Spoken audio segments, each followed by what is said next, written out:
Hoje o nosso grupo vai apresentar o trabalho de análise de ferro no solo. E o grupo é Guilherme Bifani, Matheus Costa, Pedro Henrique Alves, Pedro Henrique Aricó e Juan Matheus. Bom, o nosso trabalho foi de analisar o ferro no solo, com auxílio do espectrofotômetro. Mas antes de falar sobre o nosso trabalho, vamos começar esclarecendo algumas perguntas, que no caso são essas que estão aparecendo no slide. E começando com a primeira aqui, qual a importância do ferro em solos? O ferro é importante para as plantas para que elas possam fazer fixação do nitrogênio. Por isso é importante saber a concentração de ferro no solo e analisar para saber se o solo é apropriado para uma plantação, se haverá um bom crescimento da planta e etc. Como o ferro está disponível no solo? O ferro é encontrado geralmente em forma de óxidos primários, como a hematita e a magnetita. Qual é a concentração de ferro em solos? Bom, a concentração de ferro em solos, a maior parte deles contém milhares de quilos de ferro. Existe uma média de 200 mil quilos por hectare ou mais. E a quantidade essencial para um crescimento de uma planta que deve ser encontrado é em torno de 2,5 a 40 ppm. Qual a função nas plantas? O ferro tem a função de desenvolver os troncos e raízes e age como um catalisador na forma de clorofila e como um carregador de oxigênio. Qual é o problema da deficiência agora em solo? A deficiência no solo causa a deficiência também no crescimento da planta, já que o ferro é importante para o crescimento dela. Isso pode ser verificado com as folhas num tom de verde muito claro, com estreita faixa verde ao redor das nervuras, inicialmente nas folhas mais novas.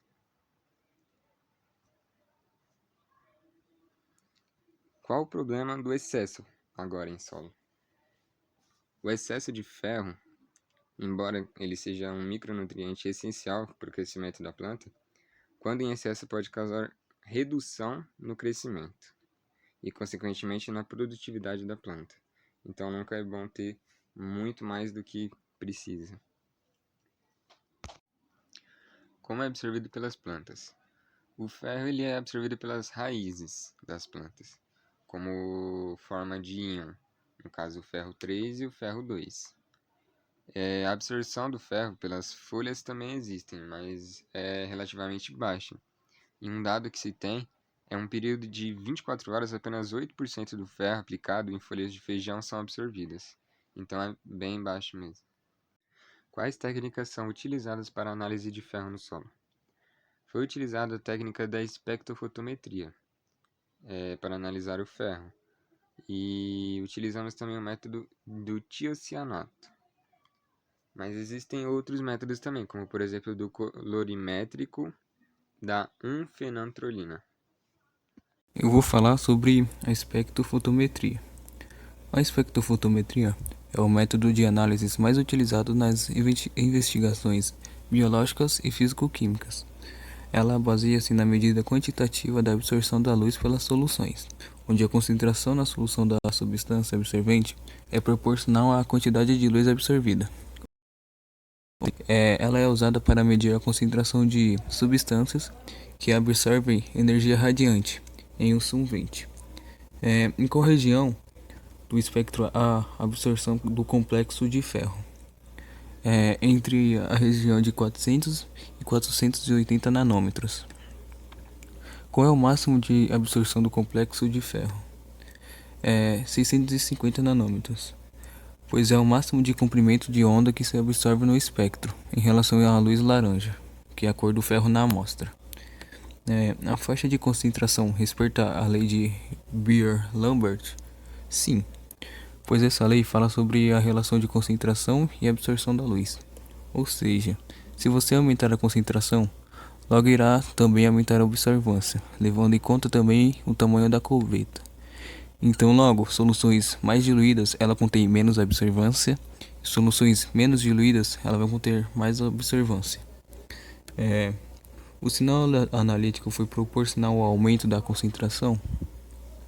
Sim, pois foi observado que a partir do aumento da concentração, também foi aumentada a proporção da equação da reta.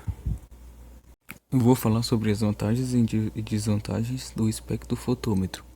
O espectrofotômetro é um instrumento de análise capaz de medir e comparar a quantidade de luz absorvida, transmitida ou refletida por uma determinada amostra.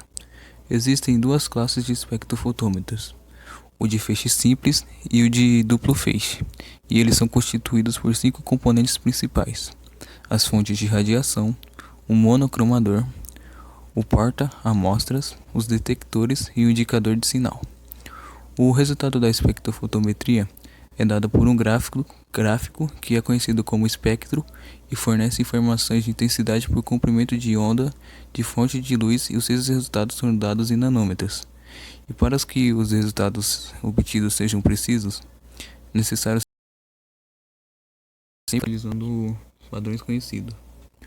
Uma desvantagem do espectrofotômetro é que não pode haver partículas visíveis na alíquota, pois ela interfere no espectro. O feixe de luz ele não consegue transpassar essas partículas. Já uma vantagem é que ele faz uma análise muito precisa, então ele vai te dar bons resultados. Bom dia, professores. Eu vou falar sobre o procedimento experimental. Vai pegar um extrato com solo, duas amostras diferentes A e B, 1 grama de amostra de solo, 40 ml de ácido clorídrico, 0,1 mol por litro.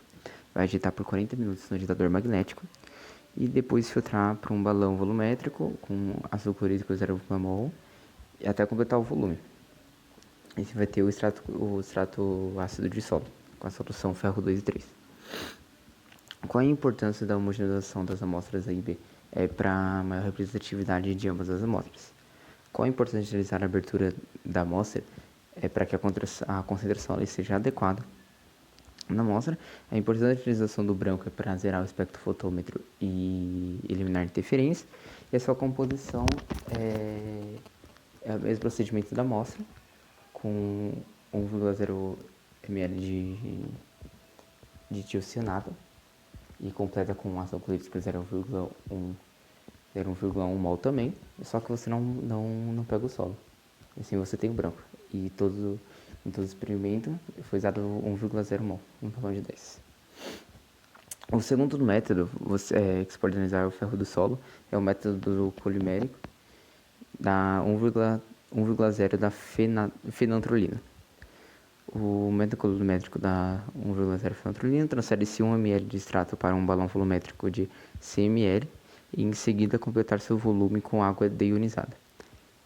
Após isso, 1 ou 2 ml, dependendo do caso do extrato diluído, para um balão volumétrico de 25. Adicionar 1 ml de solução de C6H8O6, 2 ml da solução de 1,10 fenantrolina, 5,5 ml de solução de citrato de sódio, a fim de elevar o pH para 3,5 ou 4,0. Em seguida, completar o volume e agitar. Esperar 30 minutos e terminar sua absorvância em um espectrofotômetro. Bom, primeiramente pegamos um dos valores de absorção para uma das concentrações. O nosso grupo, no caso, escolheu 3 ppm, que no nosso gráfico equivale a 0,3. Pegamos o valor da absorvância e dividimos pela concentração dele em mol por litro e multiplicamos pelo comprimento da onda, resultando assim o coeficiente de absortividade.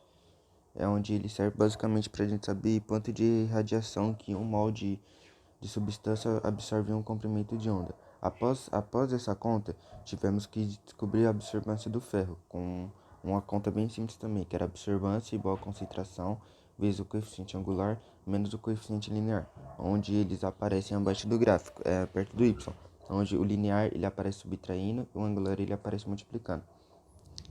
Esta conta ela vai me dizer basicamente a quantia da concentração em ppm que eu tenho na amostra. Se eu substituir o x pela concentração, eu vou saber quanto cada concentração absorve. Se eu fizer ao contrário, eu vou saber a quantidade absorvida. Agora, para a gente saber a concentração de ferro no solo, pegamos o valor da absorvância e transformamos ele em grama por litro, mol por litro e fizemos o percentual dele em relação ao solo. ah, a amostra B, ela apresenta uma absorvância muito alta, maiores que 1, que é o limite do nosso gráfico. Então, B, ele meio que não respeita o nosso gráfico, então tivemos que fazer todas as contas com a absorvância dele diluída. Onde, primeiramente, pegamos a concentração da absorvância da amostra B diluída, multiplicamos por 10 e dividimos por 3. Com essa continha básica, a gente ia saber a concentração em miligramas por litro. Então, a gente fez isso 3 vezes e depois da gente ter os 3 resultados, a gente passou para grama para litro, onde a gente pegou os resultados que deram em miligramas por litro e simplesmente multiplicamos por 0,001 e deu o resultado em grama para litro. Depois passamos para mol, onde a gente teve que fazer uma regra de três bem básica também, que era 1 mol igual a 56, x mol igual o resultado da concentração em grama por litro. Então, a gente feito isso 3 vezes, a gente ia saber a concentração em mol por litro. E para a gente saber o percentual em relação ao solo, a gente teve que pegar a concentração de gramas para litro que a gente achou igual a 1000 ml, x igual a 100 ml.